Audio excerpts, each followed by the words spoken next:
dibangun masjid. Nanti setelah masjid mesti alun-alun. Nah, nanti setelah alun-alun selalu dibangun kolam. Cuman masih baik kalau pernah ingat sejarah. Karena kerajaan Jogja ini dulu berdirinya itu karena VOC. Karena ketika kerajaan Mataram Islam itu masih jadi satu di Solo. Nah, zaman Pakubuwono ketiga rajanya itu oleh VOC supaya lemah dan sempit, akhirnya kerajaan Mataram itu dibagi dua wilayahnya. Dalam perjanjian Giyanti tepatnya tahun 1755 antara Pakubuwono ketiga dengan Pangeran Mangkubumi. Beliau adik dari Pakubuwono kedua. Karena waktu kakaknya memerintah, Pakubuwono kedua itu tekan Belanda, makanya beliau dengan Belanda memberi perlawanan dari tahun 1746. Dibantu oleh Raden Mas Said, beliau adik dari Pakubuwono ke-1. Nah, karena Belanda kewalahan, VOC bukan Belanda, belum Belanda masih VOC lah. Supaya lemah dan sempit, akhirnya Pangeran Mangkubumi mendapat tanah dalam perjanjian Giyanti, tepatnya tahun 1755 di era pemerintahan Pakubuwono ketiga. Beliau pamit dengan Pakubuwono ketiga, diberi perangkat gamelan karena belum punya tempat, sementara beliau tinggal di Ambar Ketawang Gamping sana. Cuma keraton pertamanya di sana. Nah, setelah menemukan tempat hutan bering, dibangun keraton yang sekarang itu loh. Cuma Islamnya Islam Kejawen, penguasa Gunung Merapi, leluhurnya Laut Selatan diakui. Nah, dalam buat keraton itu sama kayak Solo, pintunya utara selatan, supaya tidak boleh gunung sama laut. Hanya dalam buat konsepnya kerajaan itu dibuat ada satu garis lurus itu. Namanya Jogja itu tidak pernah banjir, yang sering gempa. Nah, 23 km dari keraton ke utara Gunung Merapi, 27 ke selatan laut. Nah, Gunung Merapi itu makil simbol ketinggian, sumber dari api, simbol dari api, sumber dari air. Keraton simbol tanahnya, laut selatan makili air dan rendah. Airnya dari gunung dibuang ke laut. 2 km ke timur Sungai Jode masih ada 2 km ke barat Sungai Winongo sudah ditata seperti itu, diimpit gunung, laut, sungai. Bahkan setelah itu 2 km ke utara Tugu Jogja yang di tengah jalan. Nah, itu makili manusia, mengambil Hindu laki-laki lingga. 2 km ke selatan itu Panggung Kerapia, bentuknya kayak pintu masuk itu di selatan keraton itu loh, dekat Pondok Kerapia itu loh deh, di tengah-tengah jalan sah. Nah, itu simbol dari perempuan tuh. Itu mengambil Hindunya Yoni, karena itu Mataram kuno itu Hindu dulu. Prambanan Sanjaya, Sailendra itu Borobudur itu Buddha itu. Mataram kuno itu abad 78. Nah, makanya keraton Jogja itu dibangun di bit gunung, laut, sungai, laki-laki, perempuan.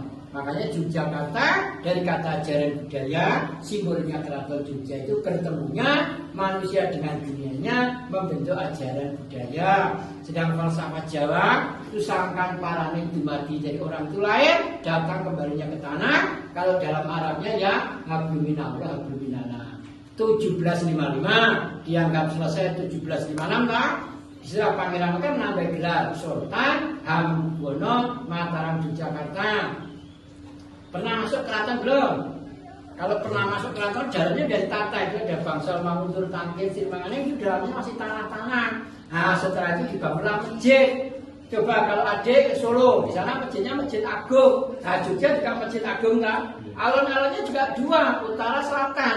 Karena pintu keraton Solo depan alun-alun. Nah, kalau utara selatan Jogja sama. Ming beda nama, nek Solo nama kolamnya di sana Balai Kambang, nek Jogja ini Taman Sari. Nah, kan di luar Solo tuh ya, taman itu kebun, sari itu bunga. Hanya karena setelah itulah, karena kerajaan Jogja belum sentuh kolonial kan banyak simpati. Dan suatu kerajaan itu kalau sedang berdiri supaya kuat dengan memperistri wilayah bergabung. Nah, Sultan pertama kurang lebih sampai 15 istri.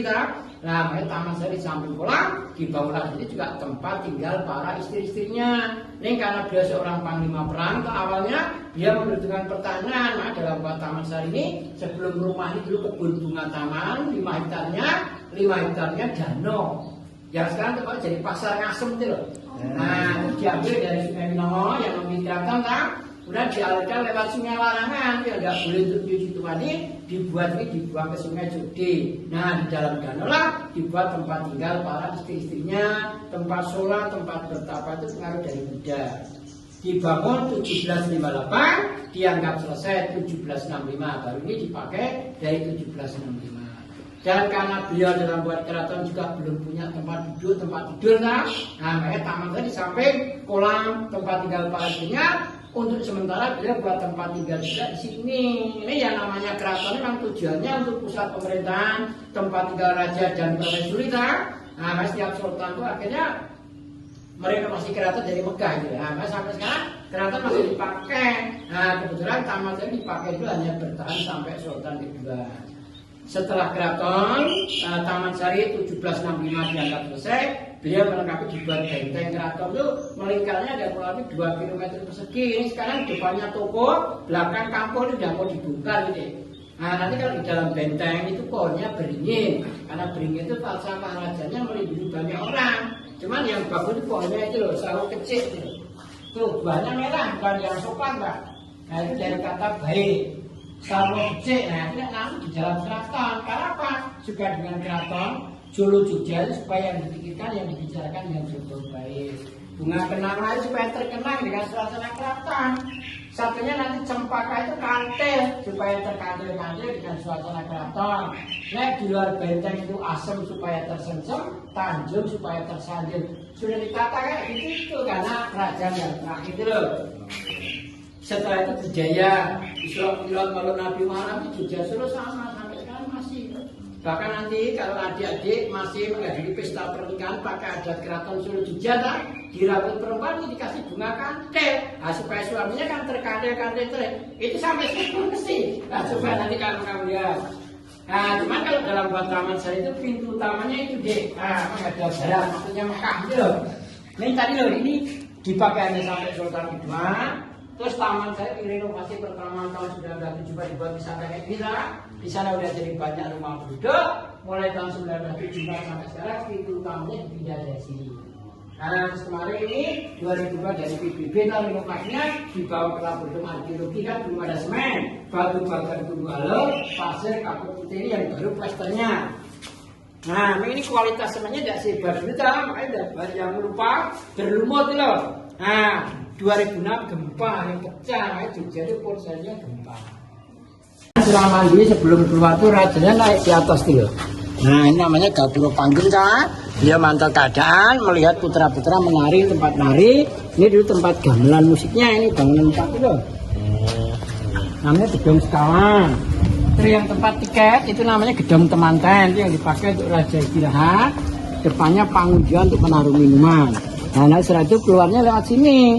Bersama-sama ke bangunan tempat tinggal istrinya kan di dalam danau, naik perahu atau lewat lorong tuh. Ini nanti danaunya hilang dah, lorongnya di dalam tanah, nanti kita ke sana.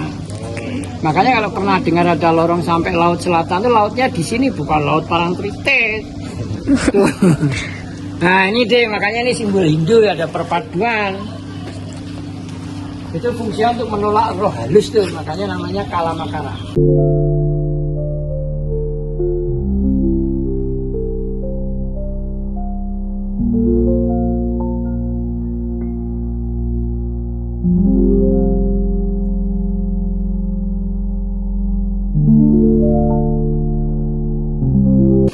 Namanya Umbul Binangun itu dibagi 3.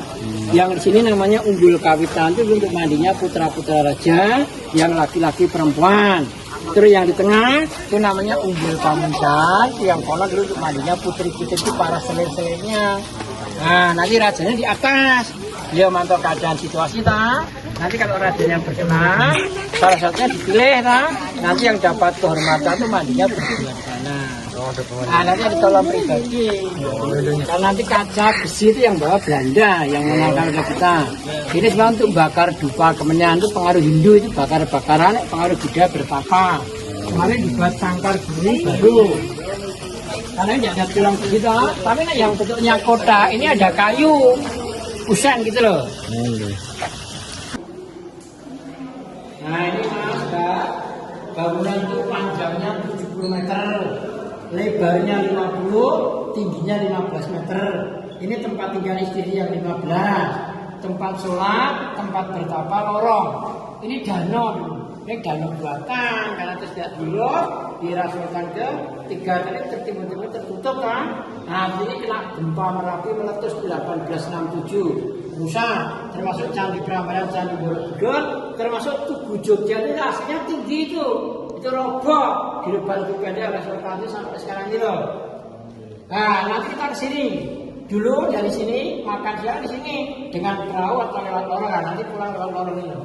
Cuman ini kemarin dampak corona ini tutup ini tempat sholat, ini tempat bertapa ditutup dari tahun 1974. Nah ini juga 8 bulan terakhir ini yang kolam tadi sempat terbongkar kayak gini loh.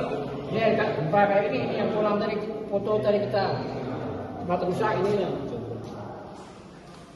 Nah ini replikanya. Nah nanti masuk dari sini. Ini tempat beli tiket itu. Nah ini istirahat baca. Di depannya ada untuk menaruh minuman. Panggilan di sini tempat istirahat para istrinya. Ini tempat minuman juga menaruh. Ini parkir dari keluar. Nah nanti ke sana dengan perahu atau lewat lorong gitu. Dulu deh cabai kita ini. Cabai Jawa. Kamu jangan enak loh. Cabai rawit, cabai merah itu yang dibawa Belanda. Karena selama Diponegoro Perang Pati kan Belanda lebih besar. Belanda mendatangkan kol-kol dari Afrika, kayak tebu, teh, kopi, tembakau, kayu jati itu Belanda. Ini cabai merah. Ini salam kita. Ini salam, ini sirih salam. Ini bunga lama untuk buat gulai. Ini pemerintah. Nah ini yang tadi Mbak yang terkandil itu pohonnya ini loh, bunganya. Nah ini ada pelawaran itu untuk buat jamu ini jarang. Ini tempat duduk. Ini sebenarnya kamar ganti baju putranya perempuan di sini yang kamarnya di sana. Ini masih jalan jalan di visual. Jadi kalau ke sini nanti bisa lihat video naik drone lewat lorong atau jalan kaki ini belum selesai. Tapi ini udah ada yang direnovasi. Nah, ini yang kemarin 2004 itu masih lantainya ini. Sama AC itu ya, Pak? AC ini. Ini yang belum renovasi dari setelah ini sudah dipakai ini. Ini belum renovasi yang dari 70. Kan lewat 74 ini sebelum 74 sempat terbengkalai ini. Yang kolam ini loh. Nah, ini lengkap keraton, masjid, alun-alun, kolam, benteng dan tradisi budaya. 1765, dia wafat 1792. Sultan kedua melanjutkan bersamaan di tubuh VOC itu terjadi korupsi. Kan komplit di tubuh VOC kan? Nah, akhirnya dimanfaatkan oleh Inggris, Raffles itu datang ke Jogja, diajak kerja sama menolak, dia didomba Sultan kedua dengan adiknya Pangeran Mangkukusumo yang nanti memberikan Pakualaman, di Jogja ada Pakualaman lah. Nah, nanti Jogja itu malah perangnya dengan Inggris dulu bukan dengan Belanda. Raffles itu 1811-1812, Sultan kedua ditangkap, diasingkan ke Pulau Penang, Malaysia. Dan setelah bangunan tidak dipakai. Dan kemudian putranya Benderang dari Surojo bertahta dari Sultan ketiga, bersama kekuasaan VOC itu diambil alih oleh Belanda. Belanda maksudnya di situ, gubernurnya Dendles. Nah, tersempit dibuat presiden terus. Nah, sekarang jadi Jawa Tengah itu kayak Blora, Pati, Rembang, Jeporo, Kudus, Kedu, Magelang, Pinang, Temanggung, Wonosobo, Kebumen, Banyumas, Purwokerto, Cilacap, Madiun, Ponorogo, Pacitan, Ngawi. Nah, Jogja sampai sekarang tinggal 5, Kota, Bantul, Sleman, Pulau Gunung Kidul. Nah, dari situ ada bangunannya yang dipakai dari dulu. Gantian.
Nah, ini kapalnya di atas tapi. Ini apa nih, Bu? Ini tempat semedinya. Ini tutup dari kalau sudah kayak bertapa itu. Kita matahari beda. Kayak ini Pak.